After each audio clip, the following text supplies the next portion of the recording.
last 15 years, the Tour de France has always been a goal of mine. And I remember sitting on the start line right before the neutral, and I was sitting next to one of my good friends in Peloton, Jasper Stuyven. To be there with him and kind of sit there and realize, like, wow, this is it. We're doing it. We're racing the Tour.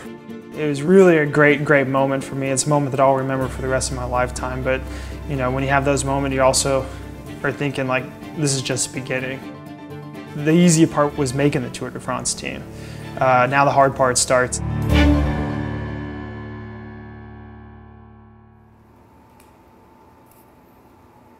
You can get on a wrong shoe and it's ruined some guys' seasons just because, you know, they're pedaling different and then they get knee problems or whatever.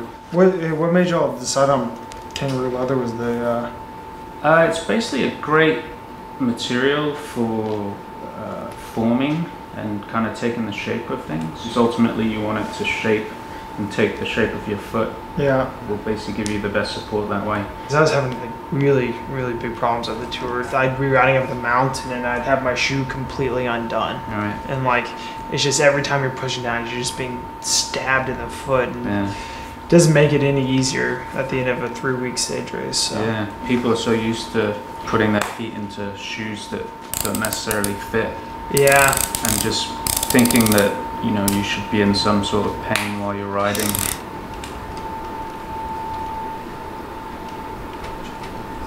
Try this first, because if I go back it's going to cool down too quick. It's got to be kind of quick process. Yeah, because if you think about it, we're basically molding the heel of your foot in sort of a neutral position.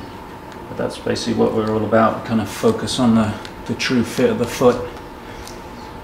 Kind of get it to customize and accommodate everyone. The Tour in 2016 was a little bit of a roller coaster.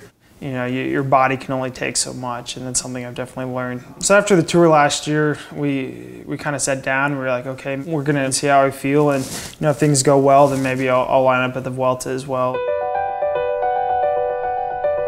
I had some pretty lofty goals coming into the spring, and I'm not the kind of guy to, you know, half-ass anything. And so we kind of took training up to a whole new level, and you know, we sat down and we said, okay, these are our goals, and reverse engineered that and said, this is how we're gonna get there. And the big thing was nutrition.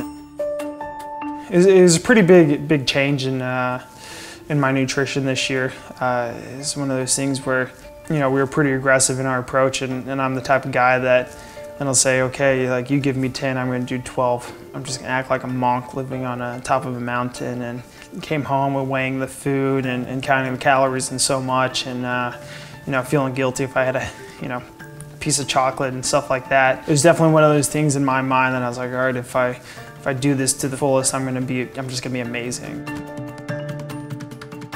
I actually started the year, my first race, I was really strong and I was really happy with how things are going. But there was definitely starting to be a few red flags of, okay, maybe this is a little bit too much.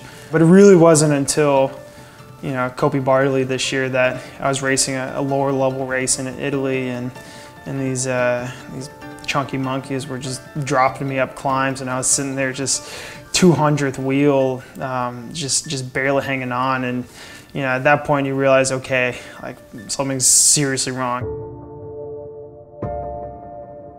Finally exploded after a while, and my body kind of just shut down on itself.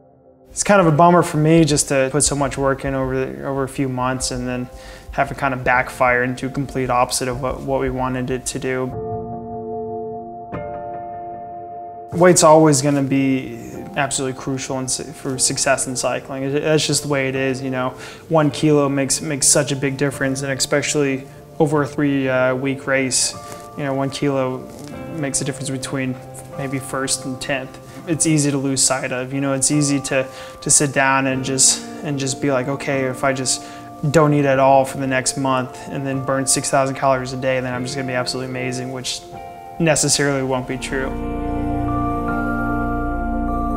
When we decided to kind of call it on the spring is definitely a point that I had to just step away from the sport completely. I couldn't watch a bike race, especially the ones that I was supposed to be doing. The Pais Vascos, the Flèche Wallonne, Liège. Knowing that I should be there and knowing where, you know, I know I'm capable of ending up in those races made it really tough to watch them from the couch. This sport is just as tough mentally as it is physically, and almost sometimes more. You have to make sure that you're happy, and you have to make sure that you're at the optimal point mentally and physically to perform at your absolute best. So we're out here in Milan Metropolitan Park in Austin, Texas.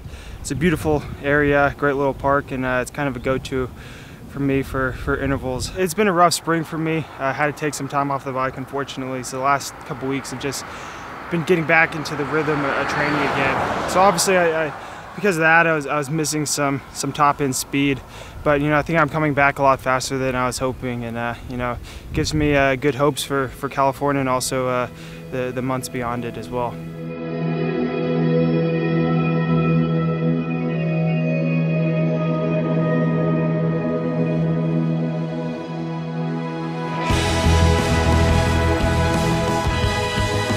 So this year at the Appenine Tour of California, my expectations going in won't be quite as high as the years previous.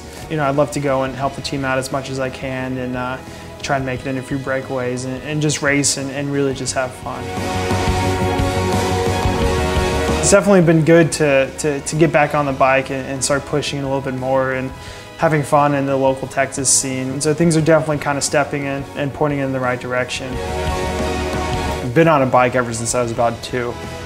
Pretty much my entire life has been on 2 wheels, and going out on a ride or in a race and just laying it all out there and trying to suffer as much as you can and cross the finish line first was what drew me to the sport and what still draws me to the sport today.